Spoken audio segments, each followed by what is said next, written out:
Hello நண்பர்களே, வணக்கம். நான் உங்கள் பிரியா. நம்ம இன்னைக்கு பார்க்க போகிற பதிவு என்ன அப்படின்னு பார்த்தீங்கன்னா, நம்மளுக்கு முருகப்பெருமானுக்கு முக்கியமான நாளான வைகாசி விசாகம் வரப்போகுது. எந்த நாளையில் வருது, அப்புறம் என்னென்ன மாதிரியான பூக்கள் கொண்டு நம்ம அலங்காரம் செய்யலாம், என்ன மாதிரியான கவசங்கள் முருகப்பெருமானுக்காக பாராயணம் பண்ணலாம், அப்புறம் எத்தனை தீபம் ஏற்றலாம், இதை பற்றின முழு விவரங்களை தான் நம்ம இந்த பதிவில் பார்க்கலான்னு இருக்கோம். நீங்கள் இந்த பதிவை பார்க்கக்கூடிய முருக பக்தர்களாக இருந்தீங்க அப்படின்னா ஓம் சரவணபவா போட்டிங்கிறத நம்மளோட கமெண்ட் பாக்ஸில் கமெண்டாக போஸ்ட் பண்ணுங்கள். நம்மளோட சேனல் நீங்கள் இது வரைக்கும் சப்ஸ்கிரைப் பண்ணாமல் பார்த்துட்டு இருந்தீங்க அப்படின்னா மறக்காமல் சப்ஸ்கிரைப் பண்ணி வச்சுக்கோங்க. இது போல் முருகர் சம்மந்தமான பயனுள்ள தகவல்களை நீங்கள் தொடர்ந்து பார்த்து தெரிந்து கொள்ள முடியும். இப்போ வாங்க நம்ம பதிவுக்குள்ளே போகலாம். ஸோ நம்மளுக்கு ஜூன் 9 திங்கட்கிழமை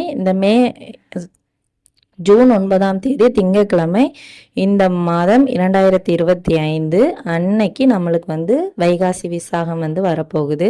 ஸோ அந்த நாள் என்ன நாள் அப்படின்னு பார்த்தீங்கன்னா, நம்ம சிவபெருமானோட நெற்றிக்கண்ணிலேருந்து சூரபத்மனுக்கு வேண்டுகோளுக்கு இணங்க நம்ம சிவபெருமானோட நெற்றிக்கண்ணிலேருந்து முருகப்பெருமான் தோன்றிய ஒரு நன்னாள், முருகப்பெருமானோட பிறந்த நாள்னே நம்ம சொல்லலாம். அந்த 6 தீப்பொறிகளாக சரவண பொய்கையில் முருகப்பெருமான் பிறந்த நாள் தான் இந்த வைகாசி விசாக திருநாளா கொண்டாடப்படுது. இது ஒவ்வொரு முருகப்பெருமானோட கோயில்களையும் 10 நாள் திருவிழாவாக மிகவும் விசேஷமாக கொண்டாடப்பட்டு வருகிறது.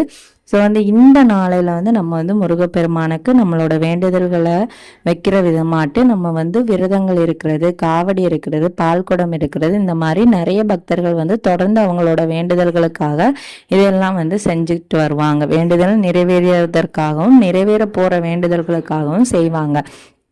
ஸோ நிறைய பேர் விரதங்களும் இருப்பாங்க. அந்த விரத முறையை பற்றி நம்ம தனிப்பதிவில் பார்க்கலாம். இப்போ நம்ம முருகப்பெருமானுக்கு இந்த வைகாசி விசாகம் நம்ம திருநாளாக கொண்டாடுவோம் அப்படின்னு சொல்லியிருந்தோம். அந்த விசாகம் அப்படின்னா விருட்சம் அப்படிங்கிறது விருட்சத்துலேருந்து தோன்றி வர்றது அப்படிங்கிறது அர்த்தம் அப்படின்னு சொல்லப்படுது. மிகப்பெரிய தலவிருட்சமான சிவபெருமான் கிட்ட இருந்து முருகப்பெருமான் தோன்றியதுனால இதுக்கு விசாகம் அப்படின்னு பேரும் வந்துச்சான். இந்த முருகப்பெருமான் மீது நிறைய பேர் இப்போ பக்தர்களாக மாறிட்டு வராங்க. அந்த அளவுக்கு முருகப்பெருமானோட அந்த வேண்டுதல்களை நிறைவேற்ற அந்த ஒரு டைம் நல்லா இருக்குது அப்படின்னு நம்ம சொல்லலாம். ஏன் அப்படின்னா, நிறைய பேரோட கர்ம வினைகள் குறைந்து முருகப்பெருமான் அவங்களோட வேண்டுதல்களை உடனடியாக நிறைவேற்றுவாராம். அதனாலேயே முருகப்பெருமானோட பக்தர்களாக நிறைய பேர் மாறிட்டு வராங்க அப்படின்னு சொல்லப்பட்டுட்டு வருது. அது நீங்கள் முருகப்பெருமானோட பக்தர்களாக இருந்தீங்க அப்படின்னா முருகப்பெருமானுக்கு நீங்கள் என்னென்ன மாதிரியான மலர்கள் வாங்கி அந்த வைகாசி விசாகத்தன்று பூஜைகள் பண்ணலாம் அப்படின்னு பார்த்தீங்கன்னா, அவருக்கு ரொம்ப பிடிச்ச மலரான முல்லை, மல்லி, அப்புறம் செவ்வரளி, இந்த மாதிரி நிறைய பூக்கள் இருக்குது. இந்த 3 பூக்களும் குறிப்பாக சொல்லப்படுது. அந்த 3 பூக்கள் கிடைச்சது அப்படின்னா ரொம்பவும் வாங்கி நீங்கள் அன்னைக்கு பூஜைகள் செய்யலாம்.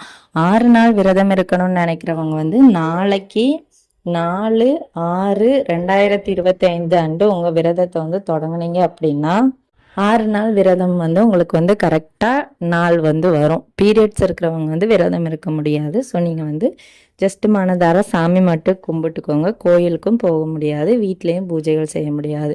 நல்லா இருக்கிறவங்க வீடை முந்தின நாளே சுத்தபத்தமாக வச்சுட்டு நீங்கள் விரதம் இருக்கணும்னு நினைக்கிறவங்க இன்றைக்கே வீடெல்லாம் க்ளீன் பண்ணி முருகரோட படத்தையெல்லாம் க்ளீன் பண்ணி தொடங்கிடுங்க உங்களோட விரதத்தை.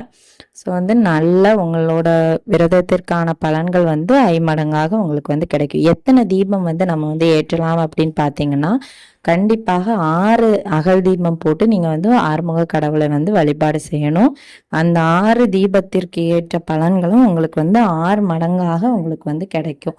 அதனால தான் நம்ம 6 தீபம் ஏற்ற சொல்கிறோம். சர்க்கோண கோலம் போட்டு 6 தீபம் ஏற்றுறது இன்னும் சிறப்பாக இருக்கும். நெய் தீபமாக ஏற்றுறது அதை விட சிறப்பாக இருக்கும். உங்களுக்கு என்னென்ன தீபங்கள் ஏற்றணும்னு தோணுதோ அப்படி நீங்கள் எத்தனை தீபம்னாலும் ஏற்றிக்கொள்ளலாம். தானம் செய்யணும்னு நினைக்கிறவங்க என்னென்ன மாதிரியான பொருட்கள் தானம் செய்யலாம்னா, பூ, பால், அப்புறம் நெய், இதெல்லாம் நீங்கள் தானமாக செய்யலாம்.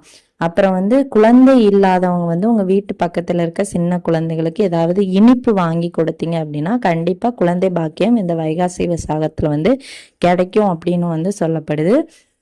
கண்டிப்பாக ட்ரை பண்ணி பாருங்கள். முருகப்பெருமான் மீது முழு நம்பிக்கை இருந்தால் கண்டிப்பாக உங்களோட வேண்டுதல்களும் 100% நிறைவேறும்.